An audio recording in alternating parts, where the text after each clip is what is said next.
사랑합니다.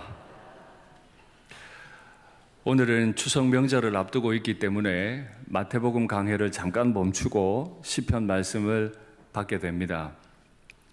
그렇더라도 지난주에 받은 말씀을 한번 회상하며 기억하면 좋겠는데요. 큰 믿음을 달라고 기도하지 마시라고 말씀드렸습니다. 하나님은 우리에게 큰 믿음을 요구하는 분이 아니십니다. 하나님은 우리에게 눈에 보이지도 않는 작은 겨자씨만한 믿음을 요구하세요. 이 믿음만 있으면 산을 명하면 산이 움직여질 겁니다.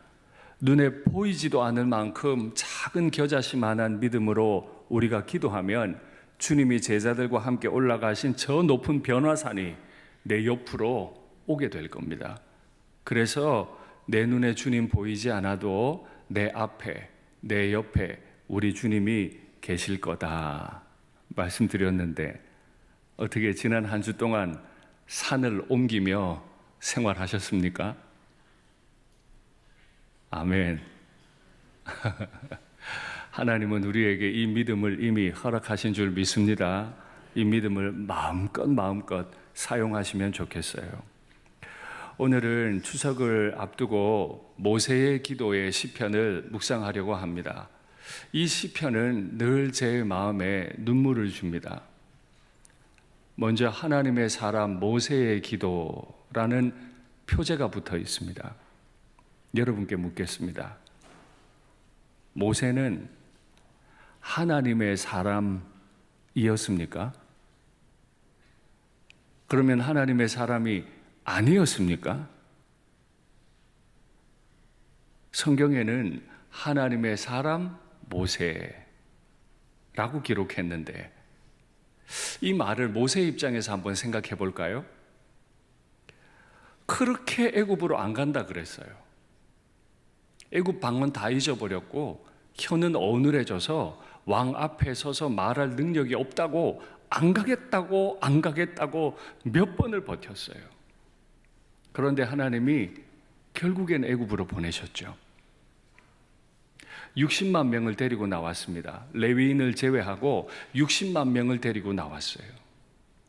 데리고 나온 60만 명 다 죽고 2명만 딱 남았습니다. 60만 명이 가나안에 들어간 건 그 60만 명을 통해 태어난 자녀들 때문인 거지, 모세를 믿고 따라 나왔던 60만 명 중에 딱 2명만 남고 나머지 다 죽었어요. 아침에 자고 일어나면 어느 지파에 누가 죽었습니다. 어느 지파에 누가 죽었습니다. 전염병이 돌아서 10,000명, 20,000명이 막 죽어나갑니다. 다시 물을게요.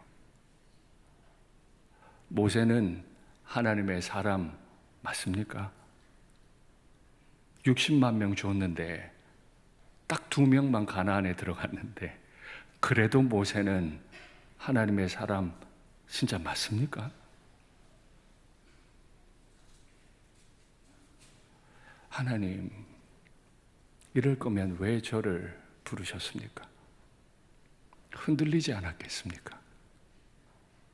3,400년이 지난 지금에 와서 우리야 모세가 최고죠.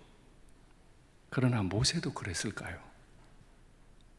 데리고 나온 사람들이 계속 죽어나가는데, 가나안 못 들어가고 있는데 진짜 난 하나님의 사람이다 이랬을까요? 저는 못 그랬을 것 같아요. 저는 못 그랬을 것 같아요. 내가 데리고 나온 사람 다 죽었는데. 그러면 하나님 입장에서 하나님의 사람 모세라는 말을 한번 생각해 볼까요? 한 엄마가 아이를 기를 수 없어서 나일강에 아이를 버렸습니다. 그 나일강엔 집채만한 악어가 있습니다. 나일 악어죠. 세상에서 가장 큰 악어입니다. 그 아이가 보이면 그냥 삼켜버리면 됩니다. 그 악어를 발로 짓밟아 죽이든 물어 죽일 수 있는 그 악어보다 훨씬 더 큰 하마도 있습니다. 그런데 하나님은 악어와 하마로부터 이 아이를 건져내셨어요. 바로의 왕궁에서 왕자로 40년을 살게 하셨죠.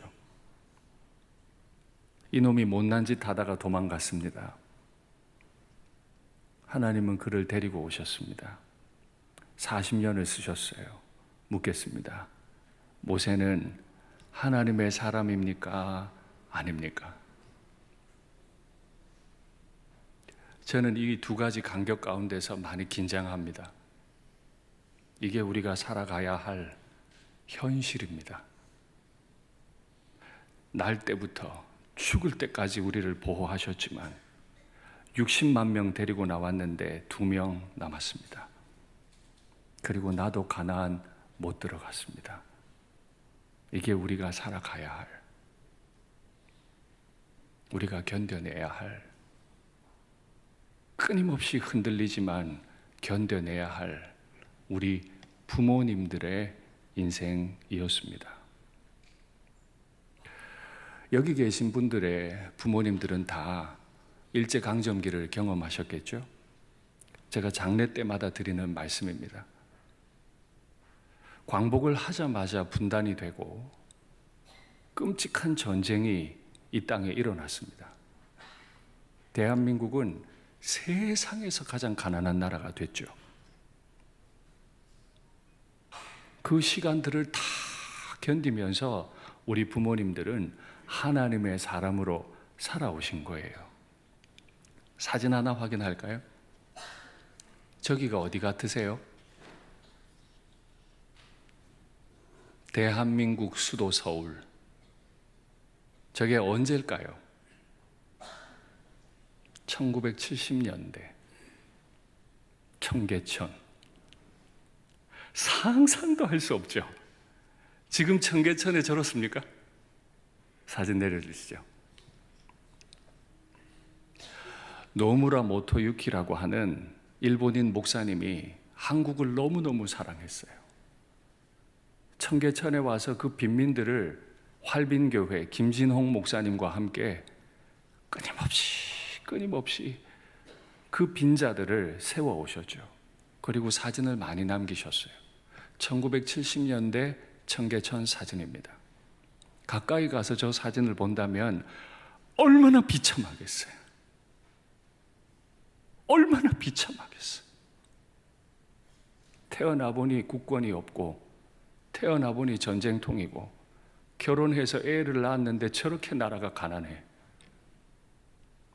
하나님, 제가 하나님의 사람 맞습니까? 우리는 왜 이렇게 가난합니까? 내 새끼들 먹여주고 싶어도 먹일 게 없습니다. 그렇게 살아오신 게 우리 부모님들 아닌가요? 모세는 그 긴장 가운데 있었을까요? 주여, 주는 대대로 우리의 거처가 되셨나이다. 그의 마음은 흔들리고 있었던 게 분명합니다. 출애굽은 했지만 백성들은 자꾸 애굽으로 돌아가려고 합니다. 무슨 연유인지 하나님은 빠르게 가나안으로 우리를 이끄시지를 않습니다. 사람들은 죽어나갑니다. 뺑뺑이 돕니다. 그때마다 모세의 마음은 이제 그만하시라고. 출애굽의 길을 걷고는 있지만 날마다 그는 흔들려요. 그래서 하나님 앞에 고백하지 않을 수 없어요. 내 마음 둘 곳이 없다고. 그러나 주여, 주는 대대로 우리의 거처이시지 않습니까? 홍해 바다가 쫙 갈라졌을 때부터 내가 마지막 느보산에 올라가서 가나안에 못 들어간다고, 가나안을 바라보라고 할 그때까지 나는 흔들렸어도 우리 하나님은 대대로 우리의 거처, 우리의 반석이셨습니다. 흔들리기 때문에 하나님을 부릅니다. 우리 부모님들도 아마 그렇게 사셨겠죠. 너무 흔들리지만, 너무 가난하지만, 안 먹고 안 입고 저 가난한 나라를 이렇게 잘 사는 우리나라는 이제 공식적으로 선진국에 들어갔잖아요. 이 짧은 시간 안에 세상에서 가장 가난한 나라 대한민국을 세상에서 가장 잘 사는 나라 선진국 대한민국으로 바꾸시기까지 얼마나 흔들리셨을까요? 그러면 또 하나 질문이 있습니다. 우리는 하나님의 사람인가요? 윤상덕이 앞에 하나님의 사람 윤상덕뿐 아니라 일상교회 교우들 앞에 하나님의 사람 누구 말할 수 있습니까?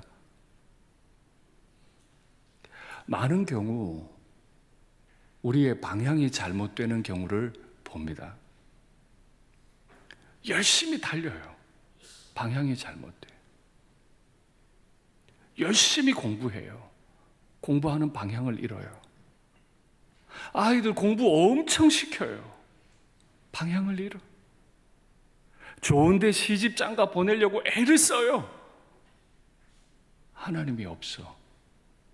그래도 하나님의 사람입니까? 모세는 왜 이렇게 대대로 우리의 거처이셨습니다라고 고백했을까요? 왜냐하면 주께서 우리의 죄를 주의 앞에 두셨사오며. 우리는 우리의 죄를 가리고 싶잖아요. 그런데 하나님 그런 분 아니세요. 자고 일어나면 죽어나가. 음욕을 행하는 사람 다 죽어. 탐욕을 부리던 사람들도 다 죽어나가. 우리는 십자가 앞에 놓고 대충 우리를 불쌍히 여기시고 구원하실 하나님 이러면 아멘 하지만 사실은 모세가 경험해야 했던 그 40년의 경험은 매일 흔들리는, 데리고 나온 사람이 가나안에 못 들어가고 다 죽어나가는 현실이었어요. 그 현실에 대해서 모세는 여호와께서, 주께서 우리의 죄악을 여호와 앞에 두셨다. 이게 어떤 마음이었는지 시편 확인하시겠습니다. 주께서 우리의 죄악을 주의 앞에 놓으시며 우리의 은밀한 죄가 있는데 이걸 살짝 덮고 숨기고 싶은데 지난 40년은 그게 아니었어요. 우리가 은밀하게 숨겨놓은 죄까지 주의 얼굴빛 가운데 환히 드러나게 해버리세요. 그러니까 내가 살아왔던 모든 날이 주의 분노 중에 지나가며 은혜 중에 지나가며 얼마나 좋아요. 분노 중에 지나가며 우리의 평생이 순식간에 다했습니다. 순식간에 다한 인생이 그 안에 뭐가 채워져 있냐면 우리의 연수가 70이고 80인데 그 연수의 자랑은 내가 70년 살았어, 80년 살았어, 그래 뭐 했는데 자랑은 수고와 슬픔뿐이요 신속기간이 우리가 날아가나이다. 모세가 나이 80의 부름을 받고 40년을 광야 생활을 했는데 그 시간들이 너무 빠른 거예요. 죽도록 고생했는데 60만 명 중에 2명만 들어가요. 본인도 못 들어갑니다. 돌이키고 싶은데, 돌려놓고 싶은데 이 인생의 속도가 화살이 날아가는 속도라 그 인생을 붙들 수도 없고 돌려놓을 수도 없어. 날아가는 것처럼 빠른 그 인생 안에는 다 수고와 슬픔과 죄와 은밀한 죄밖에 없어. 다시 질문할게요. 그래도 모세는 하나님의 사람 맞습니까? 그래도 우리는 하나님의 사람 맞습니까?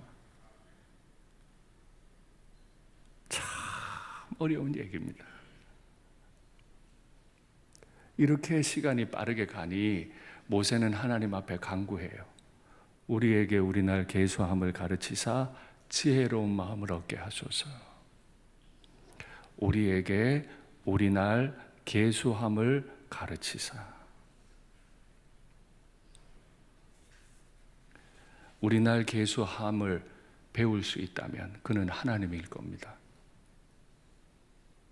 제가 아무리 저의 날을 계수한들 제가 언제 이 강단을 떠날지, 제가 언제 이 세상을 떠날지 어찌 알겠습니까?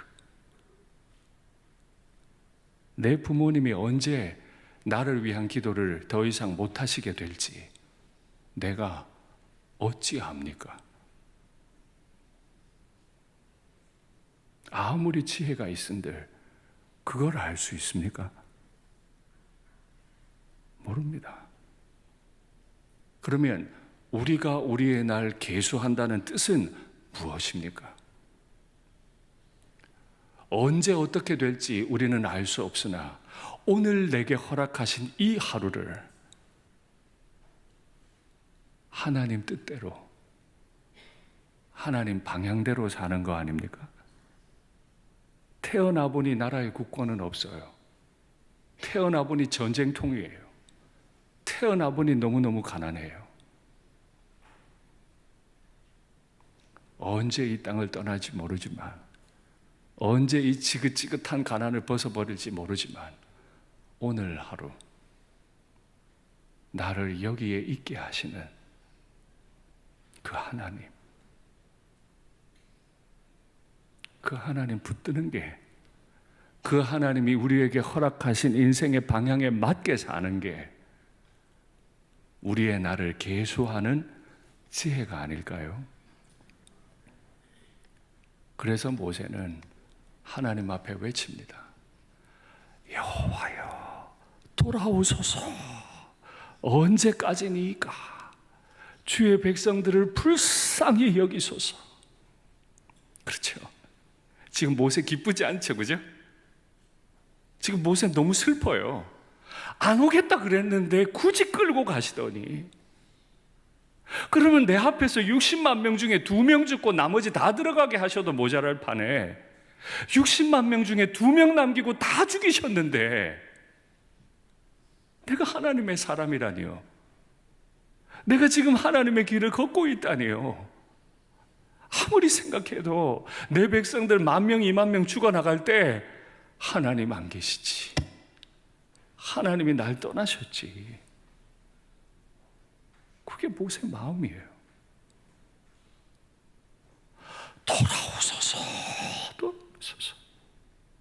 얼마나 허전했으면, 얼마나 두려웠으면, 도대체 언제까지입니까?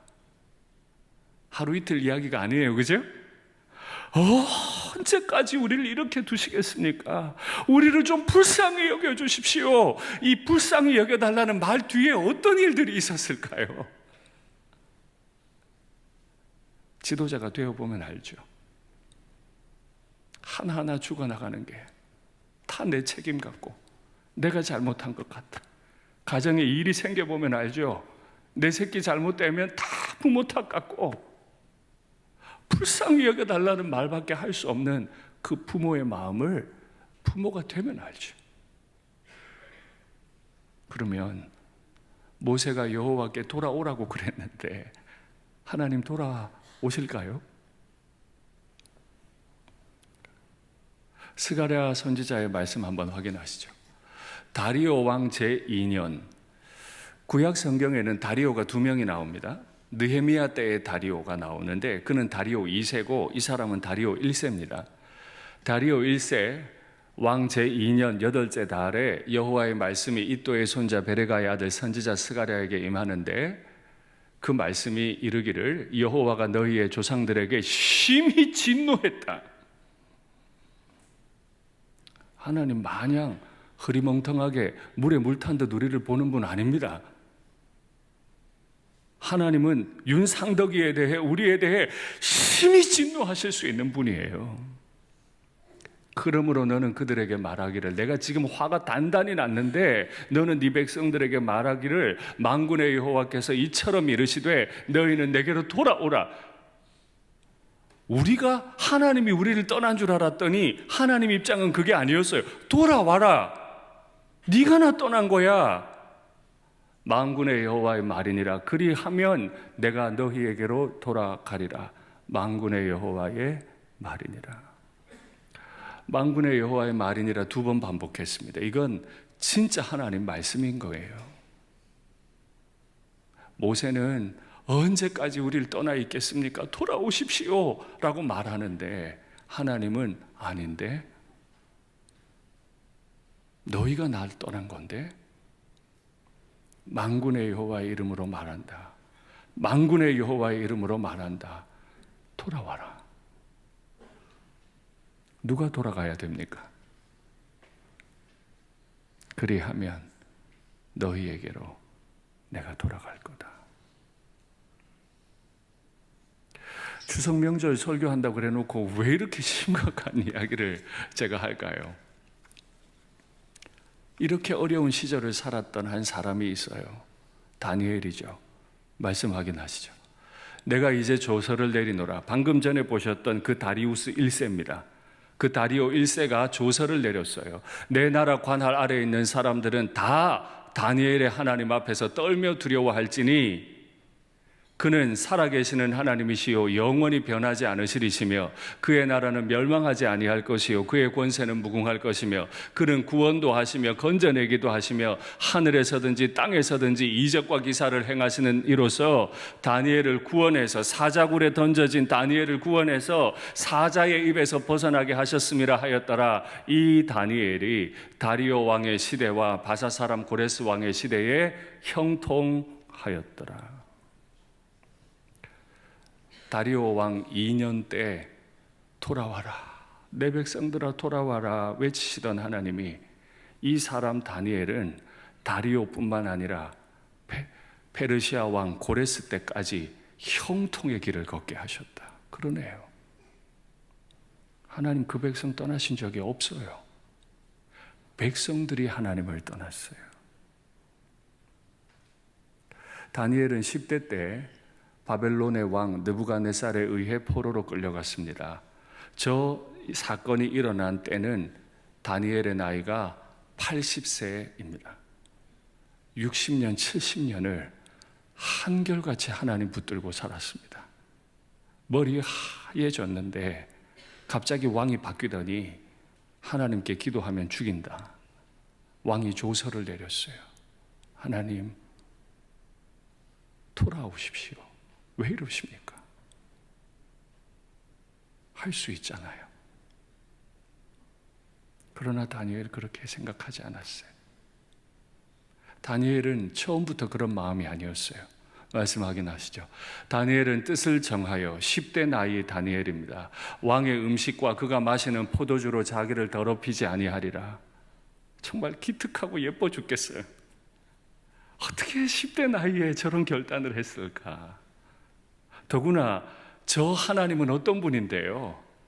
바벨론에게 패해가지고 성전도 다 무너져 버린 하나님 아닌가요? 자신의 집도 못 지킨 하나님 아니에요? 그런데 그 하나님 때문에 자기를 더럽히지 아니하리라 하고 자기를 더럽히지 아니하도록 환관장에게 구하니 하나님이 다니엘로 하여금 환관장에게 은혜와 긍휼을 얻게 하신지라. 남들이 다 하나님을 떠나도 10대 소년이었던 다니엘은 하나님을 안 떠났네요. 나이 80이 될 때까지 억울한 게 너무 많아도 그는 하나님을 안 떠났어요.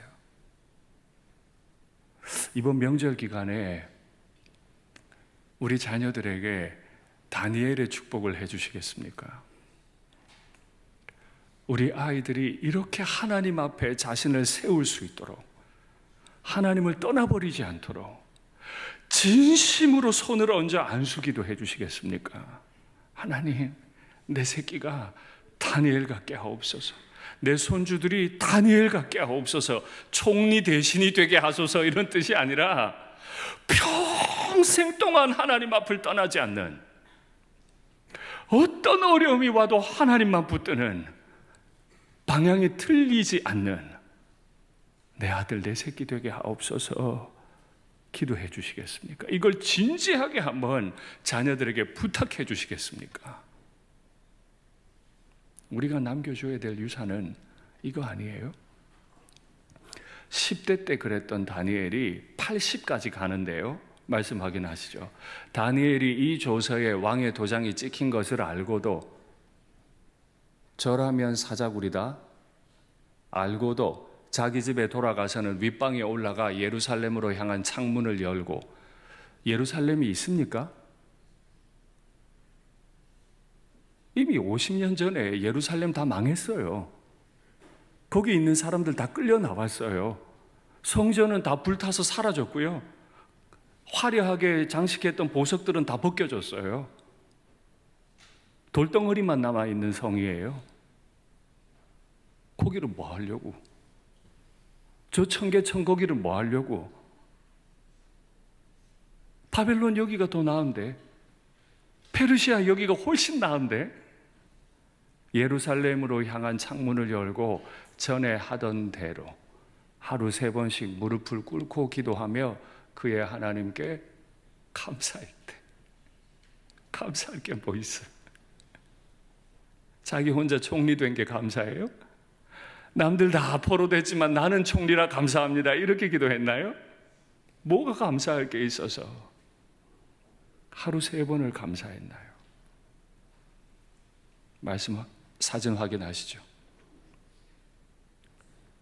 앞서 청계천 사진 보셨는데 활빈 교회 안에 들어가서 노무라 목사님이 찍은 사진입니다.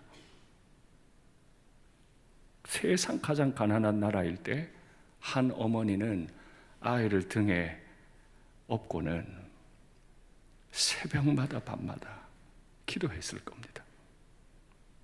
여호와여, 돌아오소서. 언제까지입니까? 우리를 불쌍히 여기소서. 내 새끼 살아가게 하옵소서. 내려주시겠습니까? 저 등에 업혔던 아이가 선교사님이 됐어요.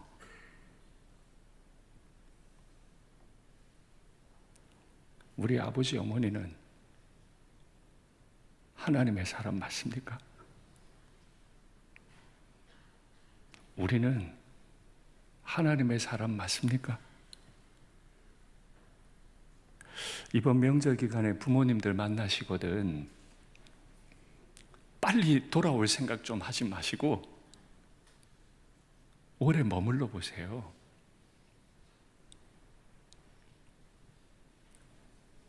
우리가 다 알지 못하지만 새벽을 깨우고 밤을 지새우며 기도하셨던 그 아버지 어머니의 인생을 존귀하게 높여드리세요. 그분들이 하셨던 그 눈물의 기도를 이어받게 해달라고 한번 기도해 보세요. 저 가난하던 시절에 그 교회 한 켠을 붙잡고 그렇게 기도했던 아버지 어머니의 기도가 지금 잘 사는 나라 대한민국 만든 거 아닙니까? 제가 늘 기도에 빚을 집니다. 이제 저렇게 기도하시는 우리 아버지 어머니 천국 가시고 나면 일산교회 담임 목사를 위해 누가 저렇게 기도할까? 누가 기도하겠습니까? 내 아버지 내 어머니 말고 저렇게 저를 위해 기도할 분이 누가 있겠어요? 내 아버지 내 어머니 말고 여러분들을 위해 저렇게 기도해 줄 분이 누가 있겠어요? 그러니 복잡한 생각들 다 지우시고 이번 명절에 부모님 뵙거든 그렇게 살아오셨던 부모님의 인생을 존귀하게 그리고 그 인생을 본받기 위해 노력하십시오. 그렇게 살아오셨던 우리 부모님들께 부탁드려요. 60만 명 데리고 나왔는데 2명밖에 안 남을 때 모세의 비참한 마음을 우리는 짐작할 수 있습니다. 그러나 모세는 분명 하나님의 사람입니다. 그렇다면 내 자식들한테 짐이 될까 봐 돈이 없어서 몸이 아파서 짐이 될까 봐 두려워하지 마십시오. 하나님은 우리 부모님의 인생을 존귀하게 여기셨고 지금까지 사용해 오셨음을 믿습니다. 대대로 우리 부모님들의 거처가 되실 하나님은 우리 부모님들을 존귀하게 지키실 것을 믿습니다. 아침에 주의 인자하심으로 만족하게 하사 우리를 일생 동안 즐겁고 기쁘게 하소서. 청계천저 자락에서 기도하는 어머니, 무슨 즐거움이 있겠어요? 그러나 대대로 우리의 거처가 되시는 하나님은 반드시 믿음의 사람들을 즐겁고 기쁘게 하도록 인자하심을 베푸실 줄 믿습니다. 그래서 모세는 그 인자하심의 기대 마지막 기도를 외칩니다. 우리가 행한 일을 우리에게 견고하게 하소서. 우리 손이 행한 일을 견고하게 하소서. 제가 헌금 기도하면서 부모님을 위해 기도할 때마다 부모님의 인생을 견고하게 해달라는 기도가 이 구절에 근거한 겁니다. 모세의 마음 많이 흔들렸을 거예요. 여호와가 떠난 것 같았을 거예요. 자기도 가나안에 못 들어갑니다. 흔들립니다. 내가 잘 살아온 거 맞나? 내 새끼들 내가 잘 기른 거 맞나? 나 먼저 떠나면 내 아내 내 남편은 어떻게 되나? 자식들은 모르겠죠. 이걸 어찌 알겠습니까? 흔들리고 또 흔들리는데 이제 자녀들이 기도해야 됩니다. 주여, 우리 부모님들의 노후가 그 인생이 견고하게 하소서. 새벽을 깨우고 밤을 지새우며 하신 그 기도가 견고하게 하소서, 견고하게 하소서. 진짜 부모님을 위해서 울면서 기도해 보면 좋겠어요. 우리 부모님들을 생각하면서 울면서 좀 기도해 봤으면 좋겠어. 말씀을 맺겠습니다. 때로는 우리는 흔들립니다. 많이 외롭습니다. 이 명절에 복잡한 생각 다 지우시고 우리를 위해 새벽마다 밤마다 기도하셨을 그 부모님의 인생을 주여 견고하게 하옵소서. 내가 그 열매가 되게 하옵소서. 나도 그 길을 걷게 하옵소서. 정말 은혜 충만한 이번 명절 되시기를 간절히 바랍니다.